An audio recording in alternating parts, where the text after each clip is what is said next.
ناظرین کرام، آج چونکہ آپ جانتے ہیں کہ 23 جون 2021 انٹرنیشنل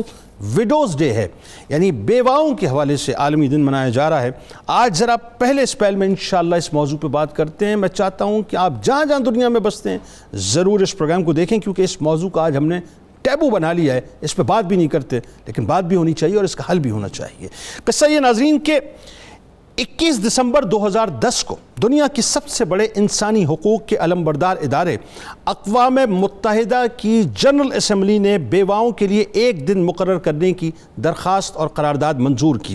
اس دن کو منانے کا مقصد کروڑوں بیواؤں اور ان پر ڈیپینڈنٹ افراد کو درپیش غربت اور ناانصافی کا مکمل طور پہ خاتمہ کرنا تھا۔ اس اعتبار سے اقوام متحدہ نے اپنے ترقیاتی اہداف میں بیوہ خواتین کو معاشرتی تفریق سے آزاد کرنے کے مقصد کو اب جا کر ناظرین 21 دسمبر 2010 میں یعنی 10 سال پہلے شامل کیا۔ ناظرین کرام، یہ مسئلہ اتنا اہم ترین مسئلہ ہے، اتنا سنگین مسئلہ ہے کہ اگر میں صرف اس وقت یوں سمجھ لیجئے بارڈر کے اس پار کی بات کروں نا، تو ہندوستان میں بیواؤں کی سب سے زیادہ تعداد تقریباً 5 کروڑ کے قریب ہے، اور وہاں کی بیوائیں پوری دنیا کی انتہائی قابل رحم برادری میں سے ایک ہیں، جبکہ پوری دنیا میں آپ کو پتہ ہے ناظرین اس وقت بیواؤں کی تعداد کتنی ہے؟ ریکارڈڈ جو تعداد، اب یعنی وہ جو تعداد ریکارڈڈ نہیں ہے وہ تو چھوڑ دیجئے، جو ریکارڈڈ تعداد ہے وہ تقریباً 25 کروڑ کے قریب ہے۔ تاریخ میں پہلی بار 2005 میں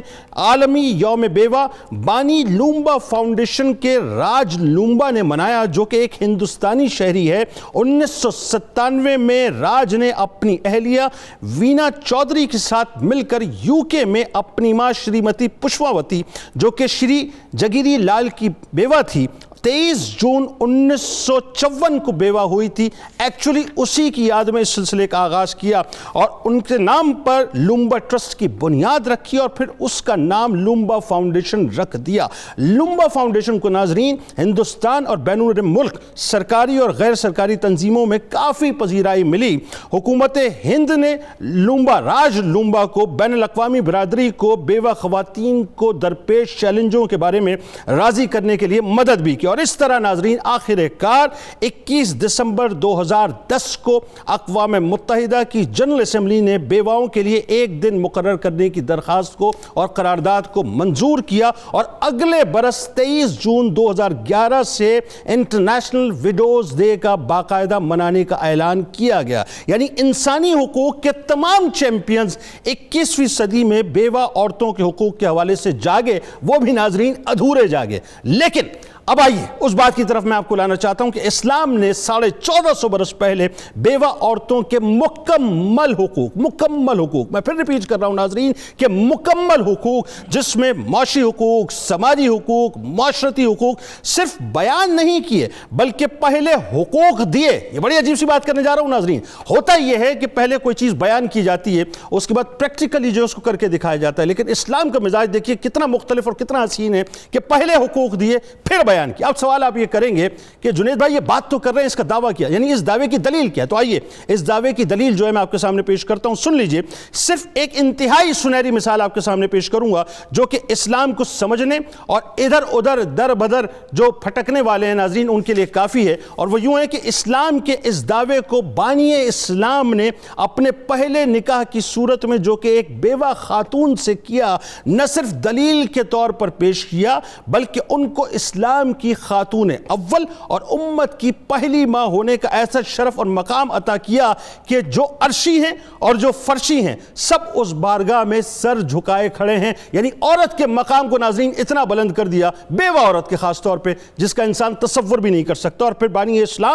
بانی اسلام کے جانثاروں نے آگے بڑھ کر بیوہ خواتین کو سہارا دیا۔ مطلب کیا؟ مطلب یہ ہے کہ اسلام کا دامن 1450 برس سے ہی بیوہ عورتوں کے حقوق کے لیے کھڑا ہے۔ اب پرابلم یہ ناظرین کہ ہم نے آج اپنے اس معاشرے کے اندر معاذ اللہ بیواؤں کو منحوس سمجھ لیا ہے،